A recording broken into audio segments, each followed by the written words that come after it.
जो लोग करामत का इनकार करते हैं, मैं उनसे सवाल कर रहा हूं। मैंने आपको अल्लाह की किताब पढ़कर सुनाई है, हजरत मरियम अल्लाह की नबी हैं? नहीं है, नबी तो हो नहीं सकती, मर्द नबी होता है ना, तो वो क्या है? वो वलिया हैं। उस वलिया की करामत का जिक्र कुरान में मौजूद है। बेमौसम के फल वहां आते हैं और अल्लाह के नबी जहां वो मौजूद थी वहां जाकर दुआ करते हैं, अल्लाह उनकी दुआ कबूल फरमाता है। इससे करामत का सबूत भी मिला। इससे मज़ारात औलिया या अल्लाह वालों के जहां उन्होंने इबादत की, उनकी चिल्लागाह हो, वहां जाकर दुआ की जाए, दुआ कबूल होती है। इसका सबूत भी हमें कुरान से मिल गया।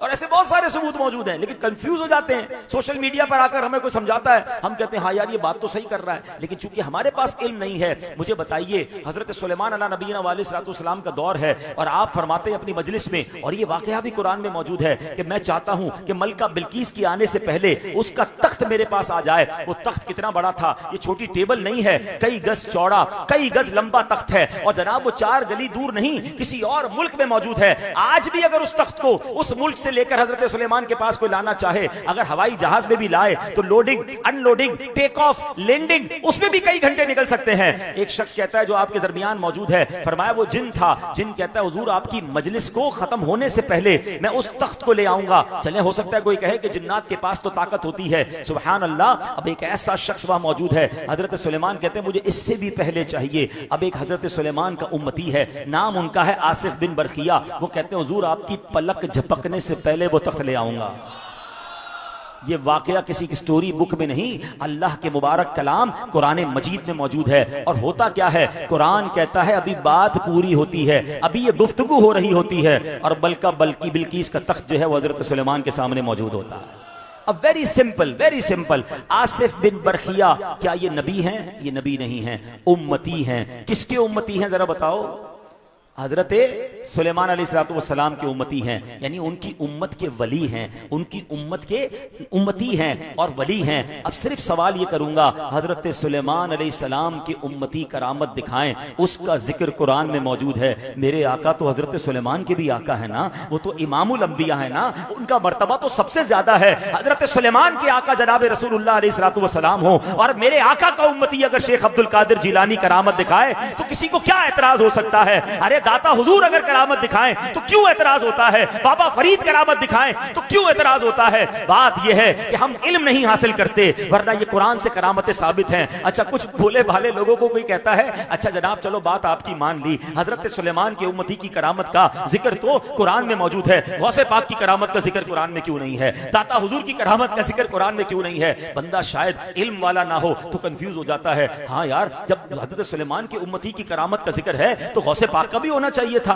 दाता हुजूर का भी होना चाहिए था। उस बेचारे को कोई समझाए कि दाता हुजूर और बाबा फरीद जो हैं वो नबी पाक के बाद इस दुनिया में आए हैं, कुरान पहले नाजिल हो चुका है। जब कुरान पहले नाजिल हुआ तो बाद के वाकयात का जिक्र कैसे होगा? अल्लाह अकबर। बस भोले भाले मुसलमान परेशान हो रहे होते हैं। हमारे पास ये अल्हम्दुलिल्लाह कुरानी सबूत मौजूद है, और ये बात बुखारी शरीफ की हदीस में भी मौजूद है कि जब बंदा अल्लाह का कुर्ब हासिल कर लेता है तो रब फरमाता है मैं उसकी आंखें बन जाता हूं जिससे वो देखता है, मैं उसके हाथ बन जाता हूं जिससे वो पकड़ता है, मैं उसके कान बन जाता हूं जिससे वो सुनता है, मैं उसके पैर बन जाता हूं जिससे वो चलता है। अल्लाह अकबर। मैं आपसे पूछता हूं, मेरे हाथ में ये मोबाइल है, चंद हजार रुपए का मोबाइल लूं, 200-300 रुपए का इंटरनेट लूं, और जनाब यहां बैठ के सारी दुनिया देखूं, गूगल मैप पर दुनिया का हर मंजर देखूं, तो आप कहेंगे जनाब ये इंटरनेट का कमाल है। बताओ तो सही, जब अल्लाह जिसकी आंखें बन जाए, उसका नूर किसी की आंखों में आ जाए, जब किसी की समात में अल्लाह का नूर दाखिल हो, और गौसे आजम फरमाए नजर तू इला बिलादिल्लाहि जबअन का खरदलतिन अला हुक्म इत्तिसाली। कहते मैं अल्लाह के शहरों को इस तरह देखता हूं जैसे मेरे हाथ पर राई का दाना पड़ा हुआ है। तो इसमें क्या प्रॉब्लम है? मैं गुनाहगार आदमी चंद 100 चंद हजार रुपए खर्च करके मोबाइल फोन पर सारी दुनिया देखूं, ये तुम्हें समझ आता है? और मेरे गौसे पाक रूहानी कनेक्शन के जरिए और बुखारी की हदीस के जरिए कि मैं उसकी आंखें बन जाता हूं जिससे वो देखता है। अरे रब की कुदरत जिसके साथ हो जाए, फिर बगदाद में रहकर वो कराची वालों को देखे तो इसमें क्या हर्ज है? फिर क्यों कंफ्यूजन क्रिएट की जाती है? इस कंफ्यूजन का वजह यह है हम इल्म नहीं सीखते, हम कुरान नहीं पढ़ते। औलिया किराम की मोहब्बत हमें कुरान सिखाता है, औलिया किराम की मोहब्बत हमें नबी पाक सिखाते हैं, हमें हदीसें सिखाती हैं। अल्लाह अकबर। और औलिया किराम तो जीती जागती तफसीर कुरान है। सुभान अल्लाह। बाबा फरीद शकरगंज रहमतुल्लाहि तआला अलैह, उनके दरबार में पीर मेहर अली शाह साहब बड़ी पाबंदी के साथ जनाब उनके बाजार पर हाजिरी देते, हर साल हाजिरी देते। एक वहां भी आ गया, बद मजहब आया, कहते हैं आप तो इतने बड़े शेखुल हदीस हैं, आप तो इतनी किताबें लिखने वाले, आपके पास इतना इल्म, ये आप हर साल बाबा फरीद पे क्यों आते हैं? किससे पूछ रहा है? पीर मेहर अली शाह साहब से। और पीर मेहर अली शाह साहब कौन है? किथे मेहरे अली, किथे तेरी सना, आपका इल्म कैसा था? आप फरमाते मैं तो यहां तफसीर कुरान अपनी आंखों से देखने आता हूं, तफसीर कुरान का मंजर देखने आता हूं। वो बदअकीदा कहता है तफसीर कुरान का बाबा फरीद के मजार से क्या ताल्लुक है? यहां आकर कौन सी तफसीर देखते हैं? अल्लाह अकबर। सुनो बाबा पीर मेहर अली शाह साहब का मजार, उनका जवाब सुनो। आज मासूम शाह बुखारी के पास आए नहीं हैं, ये अल्लाह ने भेजा है, ये अल्लाह ने इनके चर्चे को बुलंद किया है, ये अल्लाह वालों की मोहब्बत अल्लाह दिल में डालता है। सुनो पीर मेहर अली शाह साहब क्या फरमाते हैं, कहते मैं तो तफसीर कुरान देखने आता हूं। कहा बाबा फरीद के मजार पर कौन सी तफसीर है? कहते हैं अल्लाह ने कुरान में फरमाया फज़कुरूनी अज़कुरुकुम, तुम मेरा जिक्र करो मैं तुम्हारा जिक्र करूंगा, मैं तुम्हारा चर्चा बुलंद करूंगा। वो कहते मैंने पढ़ा था कि बाबा फरीद सारी जिंदगी अल्लाह का जिक्र करते हुए दुनिया से गए हैं। अल्लाह ने उनका चर्चा कैसा बुलंद किया है, लाखों जबानों पर हक फरीद या फरीद जारी कर दिया है। ये ऐसी जबान पर जारी नहीं होता। अल्लाह की कसम लाहौर में रिश्तेदार हमारा रहता हो, हालांकि मेरा कोई रिश्तेदार नहीं है, मगर दिल तड़पता है तो लाहौर जाकर बाबा हमारे दाता हुजूर के पास जाने को तरसता है। अजमेर में हमारा कोई रिश्तेदार नहीं, मगर पूछो औलिया के चाहने वालों से, जी चाहता है कभी मौका मिले तो गरीब नवाज के दरबार पर जाएं। बगदाद में कोई रिश्तेदार नहीं रहता, मगर तड़प रहे हैं औलिया के चाहने वाले कि गौसे पाक के दरबार में जाएं। ये क्यों जाते हैं? अरे जनाब अपनों के पास जाने का टाइम नहीं है, ये ऐसे नहीं जाते, ये अल्लाह ने मोहब्बत डाली है। फज़कुरूनी अज़कुरुकुम, तुम मेरा जिक्र करो मैं तुम्हारा चर्चा करूंगा। अल्लाह वालों ने अल्लाह का जिक्र किया, अल्लाह ने उनकी मोहब्बत लोगों के दिलों में डाल दी, उनका जिक्र आज भी बाकी है। तो है मेरे प्यारे इस्लामी भाइयों, औलिया किराम से मोहब्बत ये हमारे ईमान का तकाजा है। ये अल्लाह वाले हैं जो अल्लाह से मिला देते हैं। अल्लाह अल्लाह किए जाने से अल्लाह न मिले, अल्लाह अल्लाह किए जाने से अल्लाह न मिले, अल्लाह वाले हैं जो अल्लाह से मिला देते हैं। हाँ ये बात जरूर है, इस बात का इकरार है कि जनाब मज़ारात औलिया को लेने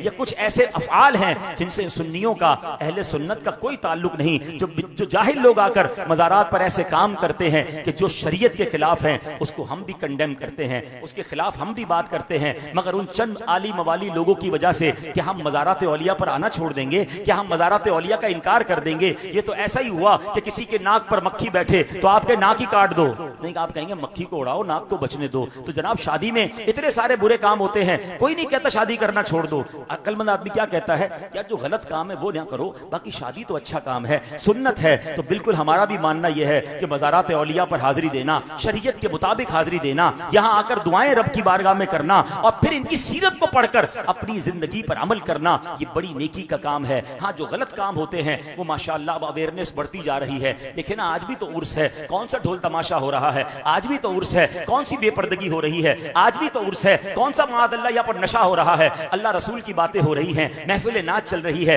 रात के इस पहर भी अल्लाह के बंदे अल्लाह और उसके प्यारों का जिक्र कर रहे हैं। ये खूबसूरत अंदाज है उर्स मनाने का, ये खूबसूरत अंदाज है अल्लाह वालों के पास हाजिरी देने का। तो है मेरे प्यारे इस्लामी भाइयों, सीखने को क्या मिला कुरान के इस वाक़े से कि हमारे अंदर से कुछ लोग वक्फ इल्लाह होने चाहिए, दीन के मुबल्लिग बनने चाहिए, अहले इल्म बनकर दुनिया भर में इल्म की शमा को रोशन करने वाले बनने चाहिए। और अब आखिर में ये बात जरूर अर्ज करूंगा कि जिस भी अल्लाह के वली की सीरत को पढ़ें जनाब, उनकी सीरत में कुछ बातें बड़ी कॉमन मिलेंगी। वो कॉमन बात क्या है जो 100% हर अल्लाह के वली के पास होगी कि वो 5 वक्त के पाबंदी से नमाजी थे।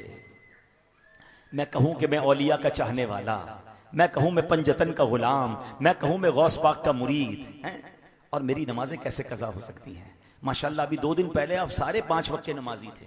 मजे की बात तो यह है ना कि 2 दिन पहले हम सारे 5 वक्त के नमाजी अल्हम्दुलिल्लाह, पूरी मस्जिदें भरी हुई थी। तो नमाज रमजान में भी फर्ज, रमजान के बाद भी फर्ज है। औलिया कराम के चाहने वालों, आज नियत करें, बड़ी मुबारक बारगाह में आए हैं। देखें आप यहाँ पर आकर कुछ तो तोहफा लेकर आए होंगे ना, इतनी बड़ी बारगाह में आए हैं, इनके उर्स में आए हैं, तोहफा बाद में इनसे लेंगे, पहले खुद भी तो कुछ तोहफा देना। तो हमारा तोहफा क्या हो कि हम हजरत की बारगाह में नियत करें कि या अल्लाह आज के बाद मेरी कोई नमाज कज़ा नहीं होगी, और इस नियत का सवाब मैं हजरत को तोहफा भेज रहा हूँ। क्या खूबसूरत तोहफा होगा। फिर देखे ना, गुलाम जो होता है ना, हमेशा याद रखे, वो अपनी हैसियत के मुताबिक तोहफा देता है, और बादशाह अपनी शाया निशान अता फरमाते हैं। मेरे करीम से कतरा किसी ने मांगा, दरिया बहा दिए हैं, दुर्बे बहा दिए हैं। आप अच्छी नीयत तो पेश करें ना। अब जिसके चेहरे पे दाढ़ी नहीं है, मैंने आपको क्या कहा, अल्लाह का हर वली दाढ़ी वाला, अल्लाह का हर नबी पाक का हर साहबी दाढ़ी वाला, अल्लाह के हर नबी दाढ़ी शरीफ वाले थे, तो मेरे चेहरे पे भी तो दाढ़ी होनी चाहिए ना। आपको पता है हमारी एक 1-to-1 मुलाकात होने वाली है नबी पाक से। हाँ, ये आपको शायद याद होना चाहिए, मजमे में नहीं, अकेले 1-to-1। कैसी मुलाकात हो, वो कहां होगी? वो मुलाकात हम सबकी कब्र में होगी, और उस वक्त कोई और नहीं होगा, हम होंगे और हमारे आका अलैहिस्सलाम होंगे इंशाअल्लाह।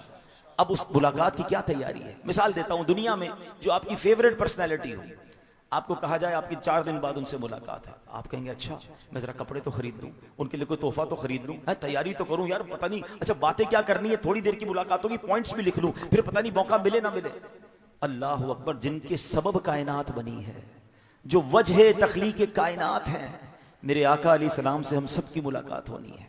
उस मुलाकात की तैयारी नहीं करनी है? कैसे मुंह दिखाऊंगा, क्या बात करूंगा, क्या अर्ज करूंगा, क्या पेश करें जाना, क्या चीज हमारी है, ये दिल भी तुम्हारा है, ये जान भी तुम्हारी है।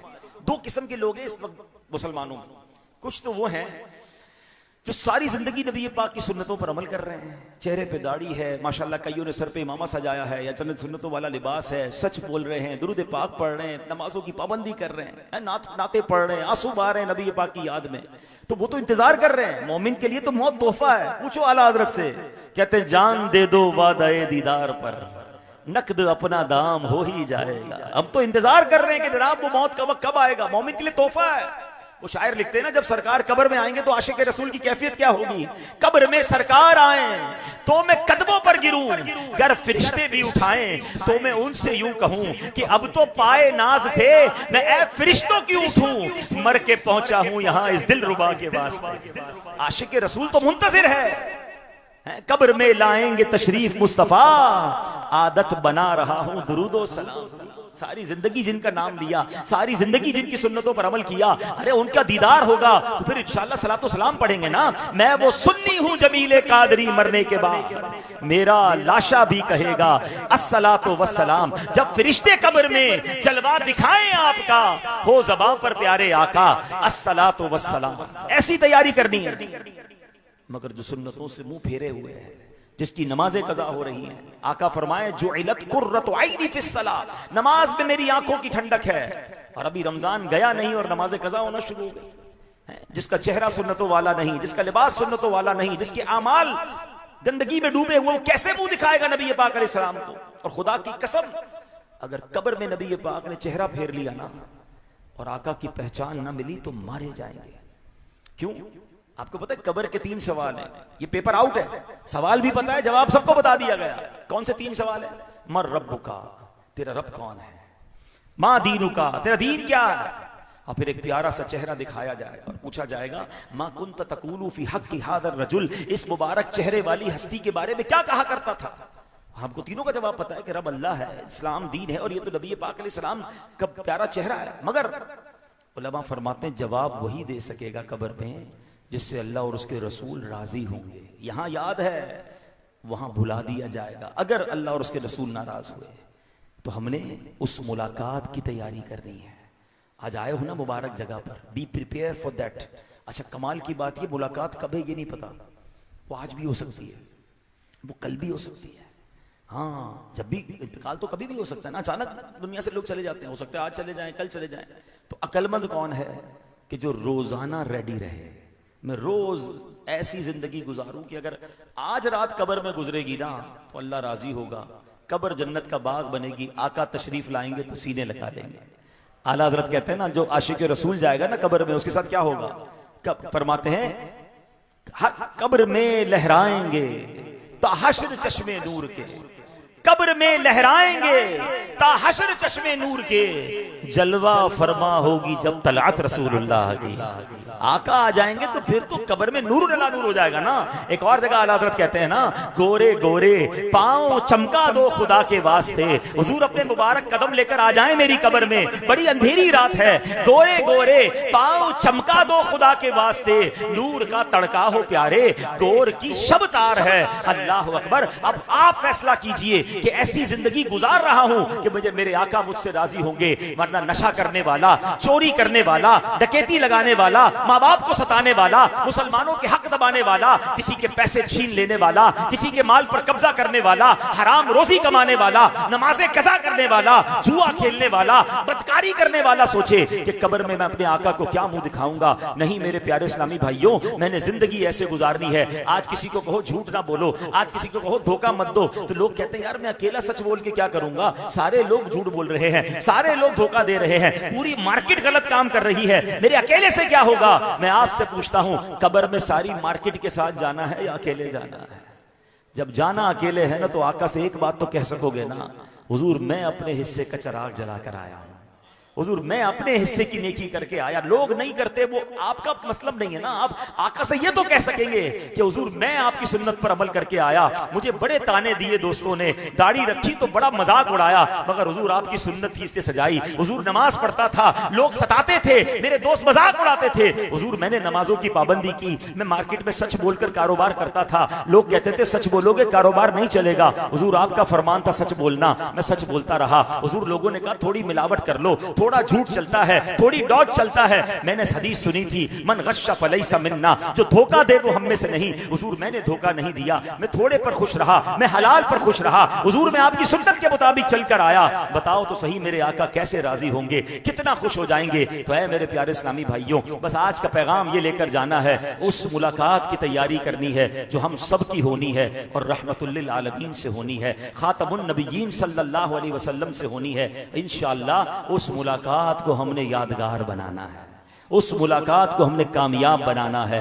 हाँ ये जरूर है, मुलाकात का दिन नहीं पता, तैयारी आज से शुरू कर दो, अपनी जिंदगी को आज से बदलना शुरू कर दो। मैं अल्लाह करीम से दुआ करता हूँ, आज मैंने कुरानी वाक़े से यह पढ़कर आपको सुनाया है कि जहाँ अल्लाह वाले इबादत करें, जहाँ अल्लाह की रहमतें नाजिल हों, वहाँ दुआ की जाए तो वहाँ पर दुआ कबूल होती है। हजरत मासूम शाह बुखारी रहमतुल्लाहि तआला के कदमों में दुआ करता हूँ कि अल्लाह आज से हमें अपनी जिंदगी बदलने की तौफीक अता फरमा, अल्लाह आज से हमें नेक बंदों में शामिल फरमा ले, अल्लाह हमें भी अपने वलियों में शामिल फरमा ले, ए करीम हमें भी नेक बंदों में शामिल फरमा ले। शैतान जो अब रमजान के जाने के बाद हम पर हमला आवर हो गया है, ए अल्लाह शैतान के वारों से बचाकर सुन्नतों का पाबंद बना दे। ए अल्लाह हम चाहते हैं कि कयामत के दिन रुस्वा ना हो, बल्कि तेरे प्यारों के साथ महशर में जमा हो और तेरे प्यारों के साथ जन्नत में दाखिला नसीब हो। ए अल्लाह हम सबको ये शरफ और ये सआदत नसीब फरमा, आमीन बिजाह नबी अमीन सल्लल्लाहु अलैहि वसल्लम। ऐसी प्यारी बातें, जिंदगी को बदलने वाली बातें दावत इस्लामी के माहौल में मिलती हैं। अगर आप वाकई इन चीजों पर अमल करना चाहते हैं तो मशवरा यह है कि दावत इस्लामी के माहौल से वाबस्ता हो जाएं, इज्तिमा में आते रहें, काफिलों में सफर करते रहें। रमजान में मदनी चैनल देखते थे, रमजान के बाद भी जारी रखें तो इंशाअल्लाह नेकी करना अल्लाह ने चाहा तो कदरे आसान हो जाएगा। अल्लाह पाक अमल करने की तौफीक अता फरमाए। आखिर में मैं शुक्रिया अदा करूंगा हमारी इस दरबार की इंतजामिया का, बड़ी मोहब्बत दी, बड़ी जर्रा नवाजी फरमाई, इज्जत दी, मुझे बुलाया, इतने पाक दरबार पर हाजिरी का शरफ मुझे दिया। अल्लाह आपके इन इंतजामात को भी अपनी बारगाह में कबूल फरमाए, आमीन बिजाहिन नबी अमीन सल्लल्लाहु अलैहि वसल्लम। दुरूद पाक पढ़ लें, सल्लु अलल हबीब।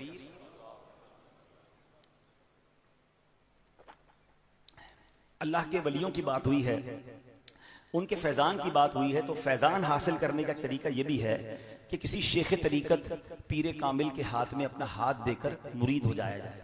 और सुभान अल्लाह, इस दौर में एक ऐसी अजीम हस्ती है कि हमने देखा कि जो उनके दामन से वाबस्ता होता है, हमने लोगों को गुनाहों को छोड़कर नेक बनते हुए देखा, बड़े बड़े गुनाहगारों को गुनाहों से तौबा करते हुए देखा। और वो शख्सियत किबला शेख तरीकत अमीर अहले सुन्नत बानी दावत इस्लामी अबू बिलाल मोहम्मद इलियास अत्तार कादरी साहब हैं। और हज़रत साहब की तो बात कितनी निराली है कि आप हमें अपना मुरीद बनाकर गौसे पाक के मुरीदों में शामिल कर देते हैं। गौसे पाक की शान क्या है? गौस पाक फरमाते हैं मेरा कोई मुरीद बगैर तौबा किए दुनिया से नहीं जाएगा। तो आप में से कोई भी ऐसे मेरे इस्लामी भाई यहाँ मौजूद हों या ये लाइव बयान अगर जा रहा है, तो हमारे व्यूवर्स में से अगर आप किसी पीर साहब के मुरीद नहीं हैं, तो इससे अच्छा कौन सा मौका होगा कि इतनी बड़ी अजीम हस्ती के कदमों में बैठकर गौसे पाक के मुरीदों में शामिल हो जाएं, इनकी निगाह इनायत भी शामिल हो जाएगी। और अगर आप वैसे किसी पीर साहब से मुरीद हैं तो चाहें तो बेअत बरकत हासिल कर लें, आप इंशाल्लाह अपने पीर साहब से मुरीद रहेंगे, अमीर अहले सुन्नत का फैज़ान, गौसे पाक का फैज़ान भी इनके जरिए से मिलना शुरू हो जाएगा। जैसा मैं कहता जाऊँ, जो मुरीद बनना चाहते हैं वो दोहराते जाए। बिस्मिल्लाहिर रहमानिर रहीम, अस्सलातु वस्सलामु अलैका या रसूल अल्लाह व अला आलिका व अस्हाबिका या हबीब अल्लाह, ला इलाहा इल्लल्लाह मुहम्मदुर रसूलुल्लाह सल्लल्लाहु तआला अलैहि वसल्लम। तौबा करता हूं मैं अपने तमाम पिछले गुनाहों से और आइंदा अल्लाह और रसूल की नाफरमानी नहीं करूंगा। मुरीद होता हूं मैं अमीर अहले सुन्नत का और उनके जरिए सरकारे बगदाद हुजूर गौसे पाक शेख अब्दुल कादिर जीलानी रहमतुल्लाहि ताला अलैह का या अल्लाह मुझे जनाब गौसे आजम के मुरीदों में कबूल फरमा और सिलसिला कादरिया की बरकतों से माला माल फरमा। सल्लू अलल हबीब। अगले जुम्मे हफ्ता इतवार 3 दिन के लिए अल्हम्दुलिल्लाह काफिला रवाना होगा, तो आप तमाम इस्लामी भाई कोशिश करें हजरत के इसाले सवाब के लिए 3 दिन राह खुदा में सफ़र भी करें। अल्लाह करीम इस 3 दिन में काफिले में जो सफ़र करें, अल्लाह उन्हें जल्दी जल्दी मक्के मदीने की हाजिरी भी नसीब फरमा। सल्लू अलल हबीब।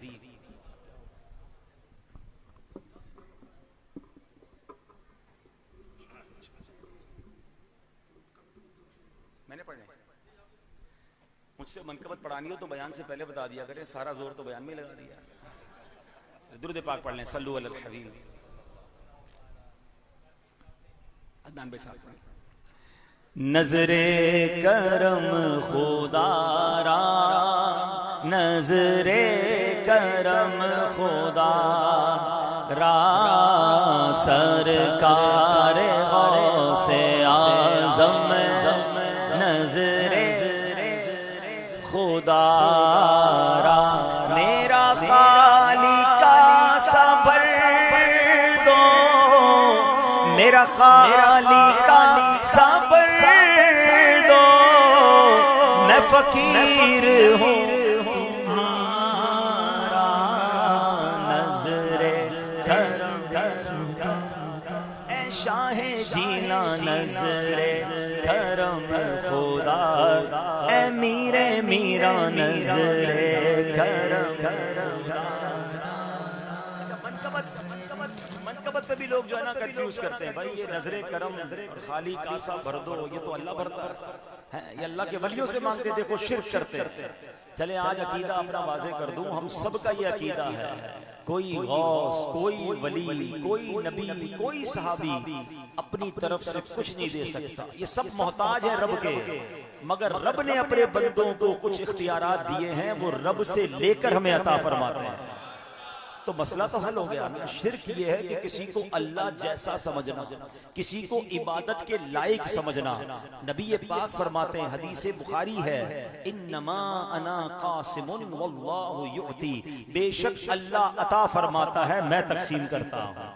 तो अगर जो तकसीम करने वाला है अगर उससे मांग रहे हैं, तो इसका मतलब ये नहीं कि हम ये समझ रहे हैं कि वो देने वाला रब है। तो अल्लाह के किसी वली से भी अगर कोई कह रहा है तो अल्हम्दुलिल्लाह सबका अकीदा यही है कि हकीकी देने वाला रब है। हर वली अल्लाह का मोहताज है, लेकिन अल्लाह दुनिया में भी तो होता है, तो बड़े लोग होते हैं अपने चंद मखसूस लोगों को अथॉरिटी दे देते हैं कि मेरी तरफ से साइन कर देना, मेरी तरफ से प्लॉट ट्रांसफर कर देना, मेरी तरफ से मुलाजिमीन को तनख्वाह बांट देना। तो हम जाकर मैनेजर से तनख्वाह ले रहे होते हैं कि मेरी तनख्वाह दे दो, मगर जहन में यही होता है कि ये साहब ने दी है, इसको इख्तियार मिला है बिला तमसील, समझाने के लिए। अल्लाह का कोई बेटा नहीं, मगर अल्लाह अपने प्यारों को इख्तियारात अता फरमाता है, और ये भी कुरान और हदीस से ही साबित है। तो हमारा अकीदा भी यही है कि गौसे पाक ये वलियों के सरदार हैं, अल्लाह ने इनको अता फरमाया है, और वो अपनी रब की मर्जी से कुम बिइज़्निल्लाह कहकर जब मुर्दों को जिंदा कर सकते हैं, वो अल्लाह की इज़्न से जनाब लोगों को अता फरमाते हैं। तो इसी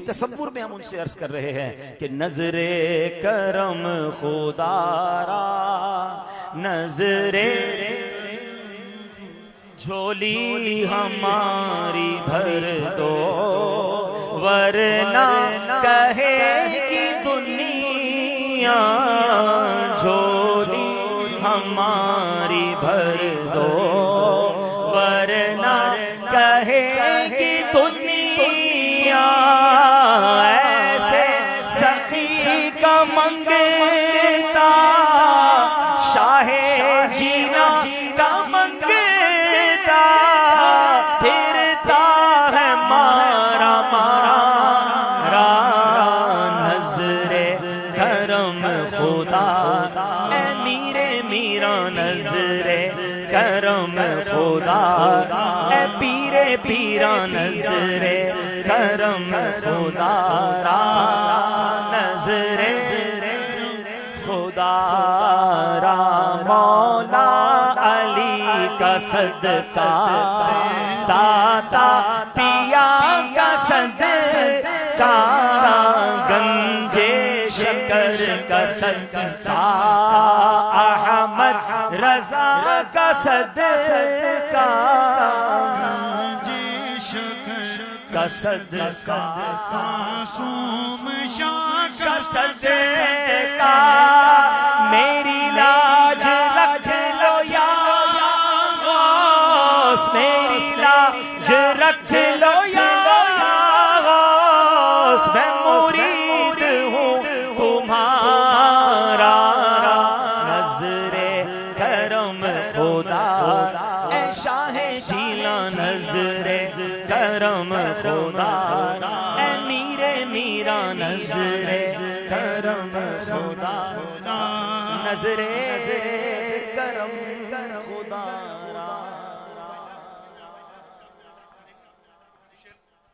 बादशाहों के दरबार में हाजिर हैं और ये कह रहे हैं, कर दो करम सरकार।